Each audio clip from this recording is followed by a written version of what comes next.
Welcome back mga kaaldab. Ito na naman po ang inyong lingkod, si Mr. Destiny. At magbibigay na naman po tayo ng pinakamainit na update po ngayon sa social media mga kaaldab. Siyempre, trending po yung aldab. Kumbaga po mangalawa po.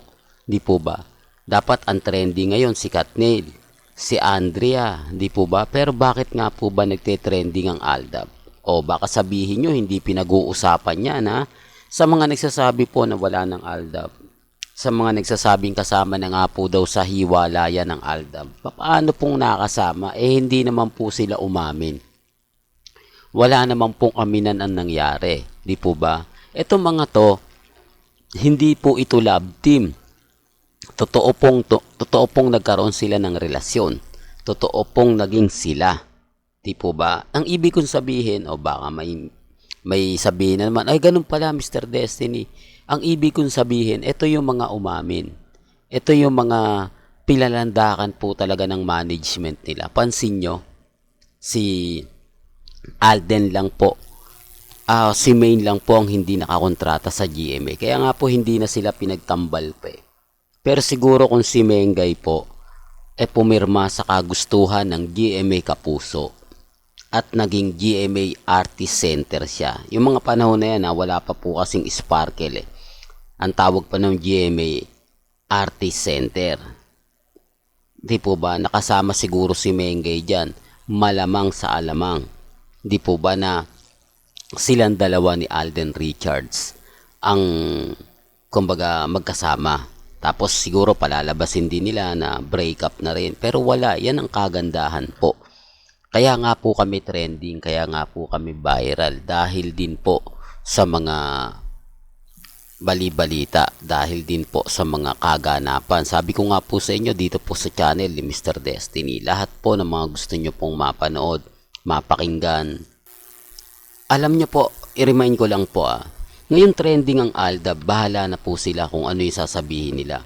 Bahala na po sila magko-komento. Kasi ito naman po talaga yung sinasabi ko na hindi naman po magte-trending ang aldab kung hindi po siya pinag-uusapan. Sinasabi lang po nilang wala na. Pero ang katotohanan nga po mga ka-aldab, mas nadaig pa ang aldab. Biruin mo dapat, sabi ko nga, remind ko lang po, dapat ang trending Katniel. Di po ba? Andrea, Daniel Padilla, at kumbaga Katniel. Ibig kong sabihin, kumbaga Catherine, Daniel, at Katniel. Ibig kong sabihin, ano ba yan? Ang gulo mo Mr. Destiny. Ibig kong sabihin yung tatlo, di po ba? Yung pinagsamang pangalan ni Daniel Padilla at ni Catherine. Ibig sabihin ng trending, Catherine, Daniel at Katniel. Tapos Andrea. Di po ba? Tapos yung close po nila. Pero wala eh.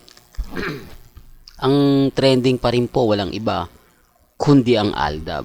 Marami na naman pong magre-react dyan. Pero totoo po eh. Yun ang sinasabi ko pagdating po sa social media.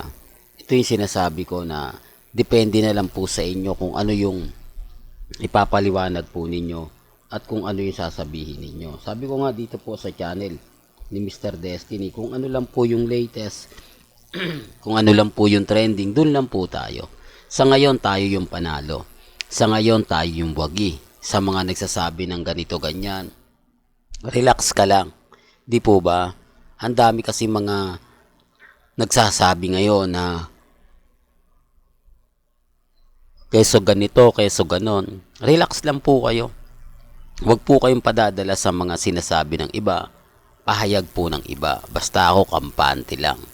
Di po ba? Kung ano po yung nababalitaan ninyo, kung ano po yung napapanood ninyo, napapakinggan, relax lang po kayo. Huwag po kayong padadala sa mga sinasabi ng iba. Sabi ko nga po sa inyo, etong video na to, panlilin lang yan, di ba? Kumbaga akalain mo na, yan pala yung huling dance nila, yung breakup nila. Pero mas pinakilig pa nila yung mga fans nila.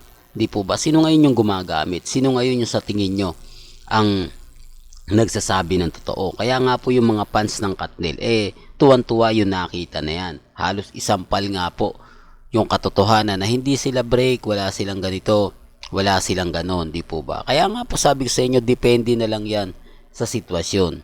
Depende na lang yan sa mga nagsasabi kasi alam nila na wala na kapag ka nawala yung fans nila, babagsak sila. Katulad ng Jadine, di po ba? Katulad ng Liz Gwen. Takot po sila, hindi po katulad ng Aldab yan na wala naman po talaga na hiwalayan na nangyari. Kaya simple lang naman po yung sinasabi ko, paano nyo ipapaliwanag na nagkaroon ng breakup sila Mengay at si Alden Richards, gayong hindi naman po sila umamin. Wala naman pong aminan, kaya walang breakups na nangyari. Kaya nga po kapag sinasabi ko yan, maraming Aldab ang hindi talaga naniniwala. Umpisa na po at numero 1 na po ako. Ang dami mga photos, video na kung saan hinahalikan ni Alden off-cam si Maine Mendoza. Maraming mga bagay-bagay na nakikita nyo na ginagawa ng mag-boyfriend. Di po ba? Pupunta ng Sofitel Hotel. Ano yun? Magkaibigan lang? Kakain sa labas? Pupunta sa Palawan? Pupunta ng Siargao? Pupunta ng ibang bansa? Ano yun? Magkaibigan lang? Di po ba? At bakit ka naman lagi sa bahay ng pamilya Mendoza ng mga panahong kasagsagan? Di po ba? Anong gagawin ni Mama Ten lagi sa bahay ng pamilya Mendoza? At bakit naghahakot madalas ng gamit si Mama Ten kasama si Din? Para lang klaro, para lang po sa kaalaman ng lahat. Tapos sasabihin nila wala daw relasyon. Kaya nga po yung nabasa natin yan, napanood natin yan, okay lang po. Kasi ako naman po mga kaaldab, hindi naman po tayo basta-basta nagpapadaig. Hindi naman po tayo basta-basta nagpapatalo. Sabi ko nga po sa inyo, kung ano lang po yung latest, kung ano lang po yung trending, dun lang po tayo. Sa mga nagsasabi na, kumbaga move on na, wala naman pong problema. Di po ba? At least tayo, hindi tayo dumating sa issue na ganito.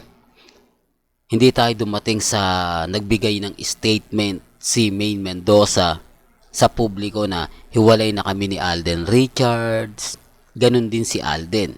Di po ba? Walang statement na nangyari. Walang closure na magsasabing hiwalay na kaming dalawa. Kundi ang hindi kami nagkarelasyon. Sino paniniwalaan po nila Mengay at ni Alden? Pero kung sinabi nga po nila na na ako nagkaroon kami, kumbaga sinagot ako ng Maine, kaya lang tinago namin dahil kumbaga dahil sa kontrata, single ako, kaya hindi namin sinabi. Pero ngayon, total breakup na kami, wala nang nangyari, kumbaga tinapos na namin. Di po ba? Nananatili pa rin po kasi yung kontrata eh. Kaya nga po walang naniniwala. Di po ba? Kaya nga po hindi kami naniniwala sa tagal ng ganun. Wala pala kayong relasyon, di po ba? Pwede nyo naman sabihin yan sa Eat Bulaga ng mga panahon na yon. Pwede naman sabihin ni Alden na tapos na. Pero ang pinaka nakakatuwa po rito, yung sinabi niya kay Boy Abunda na nahulog yung loob, nahulog siya kay Maine Mendoza. Common sense na lang po, di po ba? Nanligaw nga eh. Tapos yung in-interview pa siya ni Nelson Canlas, sa lahat daw po ng niligawan ni Alden, hindi daw siya na kumbaga yung nabasted. Totoo to mga kaaldab, kung nanonood kayo ng updated, di po ba, ni Nelson Canlas, alam niyo yung sinasabi ko. Pero ganyan sinabi ko, hindi naman po ako namimilit. Wala naman pong pilitan. Ang sa akin lang naman po kung ano yung latest, kung ano yung trending, doon lang po tayo. O ba, wag po kayong basta-basta maniniwala sa mga sinasabi at pahayag nila. Ang importante lang naman po dito maging updated po kayo. Real talk kaya mga kaaldab. Well, hanggang dito na lang po ang ating latest updates. Kaya kung gusto nyo pa po ng pinaka-latest at sariwang update, abay tumutok lang po kayo sa channel ni Mr. Destiny para updated po kayo sa mga latest at sa mga bagong video po na ilalabas po natin maya-maya lang. Kaya kung bago ka lang sa channel na to at isa kang true-blooded Aldab Nation na nagmamahal kina Mengay at Isoy, tama po ang channel na pinuntahan mo, kaya consider na po kitang bagong subscriber. At huwag mong kalimutang i-share ang mga video po natin sa mga mami, sa mga titas, at sa mga senyor. Hanggang sa muli, salamat po sa panonood at pakikinig.